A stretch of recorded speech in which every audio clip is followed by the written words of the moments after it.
ಈಗ ನಮಗೇನು ಕಾನೂನು ಇದೆಯೋ ಅವ್ರಿಗೂ ಅದೇ ಕಾನೂನು ಬರಬೇಕು. ಈಗ ನಮಗೂ ಈಗ ನಾವು ಟ್ಯಾಕ್ಸ್ ಕಟ್ತೀವಿ, ನಮ್ಮದು FC ಪರ್ಮಿಟು ಮೀಟ್ರು ಎಲ್ಲ ಇದೆ, ಲೈಸೆನ್ಸ್ ಇದೆ. ನಾವು ಯೂನಿಫಾರ್ಮ್ ಹಾಕ್ತೀವಿ, ಅವರು ಯೂನಿಫಾರ್ಮ್ ಹಾಕ್ಲಿ, ಅವರು ಎಲ್ಲೋ ಬೋರ್ಡ್ ಮಾಡಿಸ್ಕೊಳ್ಳಿ, ಅವರು ಟ್ಯಾಕ್ಸ್ ಕಟ್ಟಲಿ, ಅವರು ಎಲ್ಲ ರೀತಿಯಾಗಿ ನಮ್ಮಂತೆಯೇ ಅವರು ಮಾಡಲಿ, ಯಾರು ಬೇಡ ಅನ್ನಲ್ಲ. Andhra, Tamil Nadu, Kerala, Maharashtra, UP, MP, Madhya Pradesh, UK ಪ್ರತಿ ಒಂದೊಂದು ಈ ಭಾರತದಾಗ ಎಷ್ಟು ಜನ ಇವರವರು ಎಷ್ಟು ಸ್ಟೇಟ್ ಇದೆಯೋ ಅಷ್ಟು ಜನ ಬಂದು ಇಲ್ಲಿದ್ದಾರೆ. ವಲಸೆ ಬಂದಿರೋಂಥ ಬಾಂಗ್ಲಾದೇಶದವರು ಇದ್ದಾರೆ, ಅವರು ಮಾಡ್ತಾ ಇದ್ದಾರೆ. ಮತ್ತು ಏನದು ಯಾರು ಏನು ಅಂತ ಕೇಳೋರೇ ಇಲ್ಲ, ಅವ್ರು ಇಷ್ಟ ಬಂದಂಗೆ ಬರ್ತಾರೆ ಹೋಗ್ತಾರೆ. ಇಡೀ ದಿನ ನಾವೆಲ್ಲ ದುಡಿದ್ರು 600-700 ರೂಪಾಯಿಗೆ ಸುಸ್ತಾಗಿ ಹೋಗ್ತಿದೆ. ಬೆಳಿಗ್ಗೆಯಿಂದ ಕುಂತು ಸಾಕಾಗ್ಬಿಟ್ಟಿದೆ. ಇಷ್ಟು ದಿನ ಈ ಪರಿಸ್ಥಿತಿಗಳು ಇರಲಿಲ್ಲ ನಮಗೆ. ಆಗಲೇ 2 ವರ್ಷದಿಂದ ಬರೀ ಇದೇ ಪರಿಸ್ಥಿತಿ. ಅವ್ರ ಹತ್ರ ಬಂದಾಗಲಿಂದ ಕಿತ್ತಾಡಿ ಸಾಕಾಗ್ಬಿಟ್ಟಿದೆ.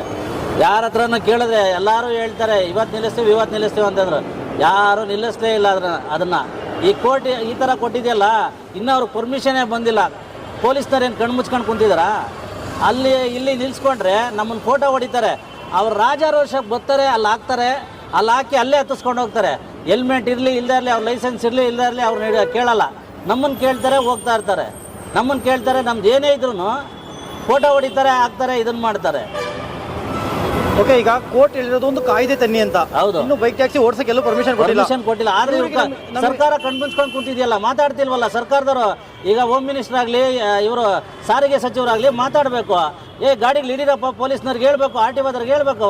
ಅವ್ರು ಹೇಳ್ದಂಗೆ ಅವ್ರು ಇಷ್ಟ ಬಂದಂಗೆ ಇವ್ರು ಓಡಿಸ್ತಾ ಇದ್ರೆ ಯಾರು ತಾನೇ ಕೇಳ್ತಾರೆ? ಲೂಟಿ ಮಾಡ್ತಾವ್ರಿ ನಮ್ಮ ಸ್ಟೇಟ್ನಾಗೆ. ನಮ್ಮ ಜನದ ಹೊಟ್ಟೆ ಮೇಲೆ ಹೊಡೆದು ಅವ್ರಿಗೆ ತಣ್ಣೀರು ಬಟ್ಟೆ ಹಾಕಿ, ಅವ್ರ ಹೊಟ್ಟೆ ಮೇಲೆ ತಣ್ಣೀರು ಬಟ್ಟೆ ಹಾಕಿ ಬೇರೆ ಸ್ಟೇಟ್ನವ್ರು ಬದುಕ್ತಿದ್ದಾರೆ. ಈ ಹೋಮ್ ಮಿನಿಸ್ಟ್ರು ಮತ್ತು ಸಾರಿಗೆ ಸಚಿವರು ಸುಮ್ಮನೆ ಕೂತಿದ್ದಾರೆ. ಅವರು ಇದೇ ಗೊತ್ತೇ ಇಲ್ವೇನೋ, ಕಾನೂನೇ ಗೊತ್ತಿಲ್ವೇನೋ ಅನ್ನೋಂತ ಸುಮ್ಮನೆ ಕೂತಿದ್ದಾರೆ. ಅವ್ರಿಗೂ ಆರ್ಟಿಕಲ್ ಇವಾಗ ಹೇಳಿದಾರಲ್ಲ, ಕೋರ್ಟ್ ಹೇಳಿದಾರಲ್ಲ, ಮಾಡಲಿ ಬಿಡಿ, ಯಾರು ಬೇಡ ಅಂತಾರೆ.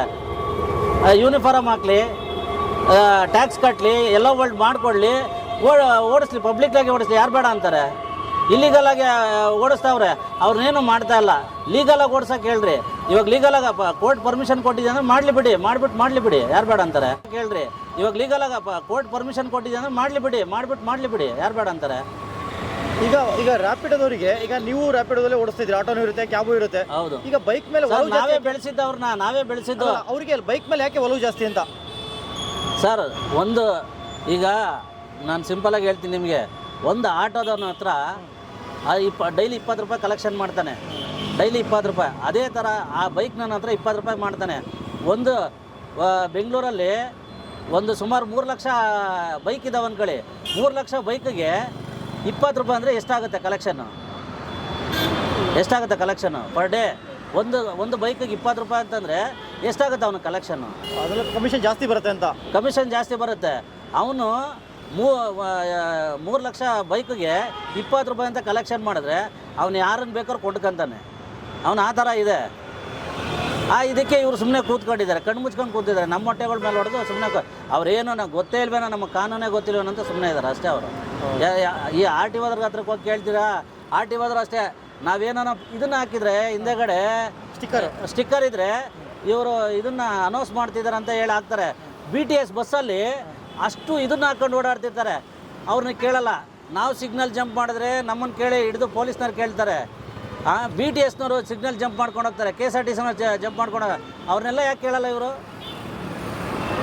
ಅದೇ ಥರನೇ ಅವನನ್ನು ಕೇಳೋಕ್ಕೆ ಇವ್ರ ಕೈಲಿ ಗಡ್ಸಿಲ್ಲ, ಮಾತಾಡೋಕ್ಕೆ ಇದೇ ಇಲ್ಲ ಅವ್ರಿಗೆ. ಈಗ ಬೈಕ್ ಟ್ಯಾಕ್ಸಿ ಮೊನ್ನೆ ರೀಸೆಂಟ್ ಬ್ಯಾಕ್ ಸೈಡ್ ಬಂದಾಗಿತ್ತಲ್ಲ, ಅವಾಗ ಎಷ್ಟು ಆರ್ಡರ್ ಬರ್ತದೆ? ಇವಾಗ ಮತ್ತೆ ಜಾಸ್ತಿ ಆಗಿದೆ, ಕಮ್ಮಿ ಆಗಿದೆ? ಅವಾಗ ಬರೋ ಆರ್ಡ್ರು ಇವಾಗ ಬರ್ತಿಲ್ಲ ಸರ್, ಈಗ ಬರ್ತಿಲ್ಲ. ನೋಡಿ, ಬೆಳಿಗ್ಗೆಯಿಂದ ಸುಮ್ಮನೆ ಕೂತು ಸಾಕಾಗ್ಬಿಟ್ಟಿದೆ. ಆರ್ಡರ್ಸೇ ಬರ್ತಿಲ್ಲ. ಸುಮ್ಮನೆ ಮೊಬೈಲ್ ನೋಡೋದು, ಕೂತ್ಕೊಳ್ಳೋದು, ಎದ್ದೋಗೋದು, ಮೊಬೈಲ್ ನೋಡೋದು, ಕೂತ್ಕೊಳ್ಳೋದು, ಎದ್ದೋಗೋದು, ಇದೇ ಆಗ್ಬಿಟ್ಟಿದೆ. ಬೆಳಿಗ್ಗೆ ಬಂದರೆ 10 ರಿಂದ 11 ಗಂಟೆ ಒಳಗೆ ಏನಾದರೂ ಬಂದರೆ 2-3 ಬಾಡಿಗೆ ಬರ್ತವೆ. ಆಮೇಲೆ ಯಾರೂ ಬರೋಲ್ಲ. ಜನ ಅಡಿಕ್ಟ್ ಆಗಿದ್ದಾರೆ. ಏನು ಅವ್ರು ಇರೋತ್ತಾಗೆ ಮನೆ ಹತ್ರಕ್ಕೆ ಕರ್ಸ್ಕೊತಾರೆ. ಮನೆ ಹತ್ರ ಬಿಟ್ಟರೆ ಏನು ಯಾರು ರೋಡಿಗೆ ಬಂದು ಕೈ ಅಡ್ಡ ಹಾಕೋರು ಯಾರೂ ಇಲ್ಲ. ಈಗ ಎಲ್ಲರೂ ಫಾಸ್ಟಾಗಿದ್ದಾರೆ. ಈಗ ಬೈಕ್ ಟ್ಯಾಕ್ಸಿಯಿಂದ ಮೊದಲು ಆರ್ಡರ್ ತುಂಬ ಚೆನ್ನಾಗಿ ಬರ್ತೈತೆ, ಬೈಕ್ ಟ್ಯಾಕ್ಸಿ ಬಂದಮೇಲೆ ತುಂಬ ಪ್ರಾಬ್ಲಮ್ ಆಗಿರೋದು. ತುಂಬ ಪ್ರಾಬ್ಲಮ್ ಇದೆ ಸರ್.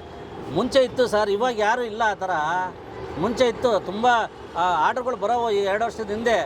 ಇವಾಗ ಏನಾಗಿದೆ ಅಂದರೆ ಒಬ್ಬೊಬ್ಬ 10 ಜನ 15 ಜನನ ಕರ್ಕೊಬಂದು ಬಿಡ್ತಾ ಇದ್ದಾನೆ. ಅವನು ಸುಮ್ಮನೆ ಆ ಡಾಕ್ಯುಮೆಂಟ್ಸ್ ಇಲ್ಲ ಗಾಡಿಗಳಿಗೆ, ಇನ್ಶೂರೆನ್ಸ್ ಇರಲ್ಲ ಗಾಡಿಗಳಿಗೆ. ಆ ಥರ ಗಾಡಿಗಳ ರ್ಯಾಪಿಡ್ ಅದನ್ನು ಆ ಸಂಸ್ಥೆ ತಂದು ಬಿಡ್ತಾ ಇದ್ದಾನೆ ಹೊರಗಡೆ ಅವ್ರನ್ನ.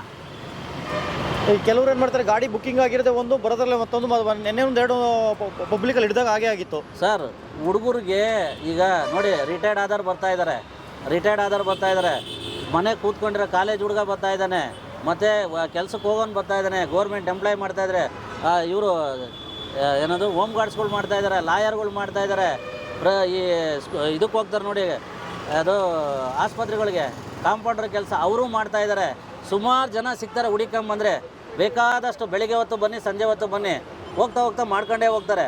ಅವ್ರನ್ನೇನು ಕೇಳೋಕ್ಕಾಗಲ್ಲ, ಏನು ಹೇಳೋಕ್ಕಾಗಲ್ಲ. ನಾವು ಆ ಥರ ಪರಿಸ್ಥಿತಿ ಆಗಿದೆ. ಈಗ ಒಂದು ವೇಳೆ ಅಕಸ್ಮಾತ್ ಎಲ್ಲೋ ಬೋರ್ಡು ಮತ್ತು ಡ್ರೆಸ್ ಕೋಡ್ ಎಲ್ಲ ಮಾಡಿದ್ರೆಲ್ಲ ಫಿಲ್ಟ್ರಾಗಿ ಹೋಗ್ಬಿಡ್ತಾರೆ ಅಂತ. ಮಾಡಲಿ, ಅದು ಸಂತೋಷ, ಯಾರು ಬೇಡ ಅನ್ನಲ್ಲ. ನಮ್ಮ ಸ್ಟೇಟ್ನವ್ರು ಬಂದು ದುಡ್ಕೊಂಡು ತಿನ್ನಲಿ, ಯಾರು ಬೇಡ ಅನ್ನಲ್ಲ. ಹೊರಗಡೆನೇ ನಿಲ್ಲಿಸ್ಬೇಕಷ್ಟೇ.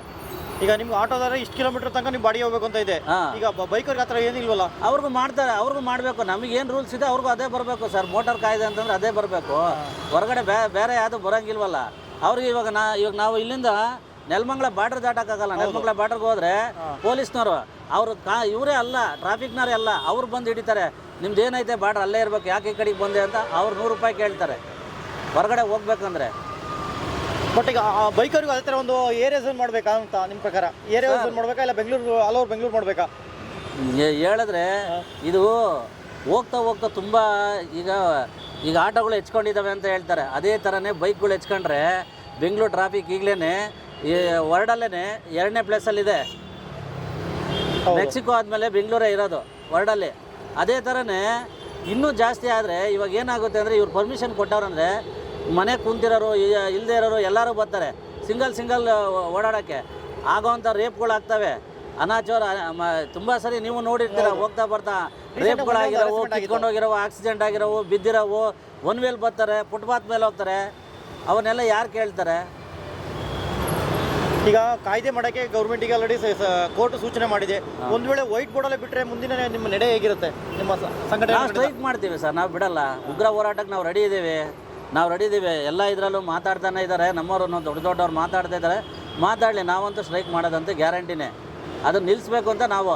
ಇಲ್ಲಾಂದರೆ ಅವ್ನು ಬೇರೆ ಸಮೇತನೇ ಕಿತ್ತು ಒಗಿಬೇಕು. ಅವನ್ನ ರ್ಯಾಪಿಡ್ ಆಚೆ ಕಳಿಸ್ಬೇಕು. ಅವನು ನೋಡಿ ಇನ್ನೂ ಮೂವರು ಅವರಲ್ಲ, ಅವರು ಅಷ್ಟೇ. ಊಬರು, ರ್ಯಾಪಿಡೋ, ಓಲೋ ಎಲ್ಲವೂ ಅಷ್ಟೇ. ಎಲ್ಲರನ್ನೂ ಆಚೆ ಓಡಿಸ್ಬಿಟ್ರೆ ಈ ಗೋರ್ಮೆಂಟೇ ತರಲಿ ಬಿಡಿ. ಸರ್ಕಾರದವರೇ ಒಂದು ಆ್ಯಪ್ ತಂದು ಅವರೇ ಒಂದು ಇದು ಮಾಡಲಿ. ಈಗ ಅದರಿಂದನೇ ಜೀವನ ನಡೀಲಿ. ಎಲ್ಲರಿಗೂ ಅವರೇ ತಿನ್ನಲಿ, ಗೋರ್ಮೆಂಟ್ನವರೇ ತಿನ್ನಲಿ. 10 ರೂಪಾಯಿ ಕಮಿಷನ್, 10 20 ತಿನ್ನಲಿ. ಅವ್ರಿಗೆ ಯಾಕೆ ಕೊಡಬೇಕು? ಹೊರಗಡೆಯಿಂದ ಇವ್ರನ್ನ ಯಾಕೆ ಬೆಳೆಸ್ಬೇಕು ನಾವು? ಓಕೆ, ನೀವು ಹೇಳ್ತಾ ಇರೋದು ಕಾನೂನು ಮುಖಾಂತರವಾಗಿ ಬನ್ನಿ, ಒಂದು ನಿಮಗೇನೇನು ಇದು ಮಾಡಿದರೆ ಅದೇ ಥರ ರೂಲ್ಸ್ಗಳು ಹಾಕೊಂಡು ಬಂದರೆ ಅಭ್ಯಂತರ ಇಲ್ಲ ಅಂತ ಹೇಳ್ತಿದ್ದೀರಾ? ಹೌದು. ನಿಮ್ಗೆ ಏನಿದೆ ಪಾಸಿಂಗು, ಆಮೇಲೆ ಎಲ್ಲ board, passing, insurance, helmet, permit ಎಲ್ಲ ಇಟ್ಕೊಂಡು ಬರಲಿ ಬಿಡಿ. ಯಾರು ಬೇಡ ಅಂತಾರೆ? ಅಂದರೆ ನಿಮ್ದೇನು ತೊಂದರೆ ಅಭ್ಯಂತರ ಇಲ್ಲ, ನಮಗೇನು ತೊಂದರೆ ಏನಿಲ್ಲ. ನಮ್ಮ ಸ್ಟೇಟ್ನವ್ರು ಬರಲಿ, ಹೊರಗಡೆ ಸ್ಟೇಟ್ನವ್ರು ಕೊಡಬೇಡಿ. ಅವು ಪರ್ಮಿಟ್ ಇರಲ್ಲ, ಆ ಡಾಕ್ಯುಮೆಂಟ್ಸ್, ಆ ಗಾಡಿಗಳು ಎಲ್ಲೇವು ಅಂತ ಗೊತ್ತಿಲ್ಲ. ನೋಡಿ, UP MP ಗಾಡಿಗಳನ್ನ ಪೊಲೀಸ್ನವ್ರು ಮುಟ್ಟೋದೇ ಇಲ್ಲ. AP ಗಾಡಿಗಳು ಮುಟ್ಟಲ್ಲ, ತಮಿಳ್ನಾಡು ಗಾಡಿಗಳು 2 ವೀಲರ್ ಬರ್ತವೆ, ಅವನ್ನ ಮುಟ್ಟೋದೇ ಇಲ್ಲ. ಹರಿಯಾಣ ಗಾಡಿಗಳು ಮುಟ್ಟಲ್ಲ, PB ಪಂಜಾಬ್ ಗಾಡಿಗಳು ಮುಟ್ಟಲ್ಲ, UK ಗಾಡಿಗಳು ಮುಟ್ಟಲ್ಲ. ಅವು ಯಾವ ಗಾಡಿಗಳನ್ನ ಮುಟ್ಟಲ್ಲ ಪೊಲೀಸ್ನವರು. ಮುಂದೆನೇ ಹೋದ್ರೆ ಅವ್ರೇನು ಮಾತಾಡಲ್ಲ. ಸರಿ ಸರ್, ನೋಡೋಣ ಮುಂದೆ ಏನಾಗುತ್ತೆ ಅಂತ ಕಾದು ನೋಡೋಣ. ಎಲ್ಲ ದೇವ್ರಿಚ್ಛೆ ಸರ್, ಏನು ಮಾಡ್ತಾರೋ ಗೊತ್ತಿಲ್ಲ. ಕಾನೂನು ಇವ್ರು ಹೇಳಿದಾರಂತೆ, ಸಚಿವರು ಹೇಳಿರೋದ್ರಿಂದ ನೋಡೋಣ ಏನು ನಡೆಸ್ತಾರೆ ಅಂತೇಳಿ. ಮುಂದೆ ಹೆಂಗಾಗುತ್ತೆ ಅಂತ ಗೊತ್ತಾಗುತ್ತೆ. ಓಕೆ ಸರ್, ನಿಮ್ಮ ಹೆಸರು? ನಾಗೇಂದ್ರ ಅಂತೇಳಿ. Okay sir, thank you.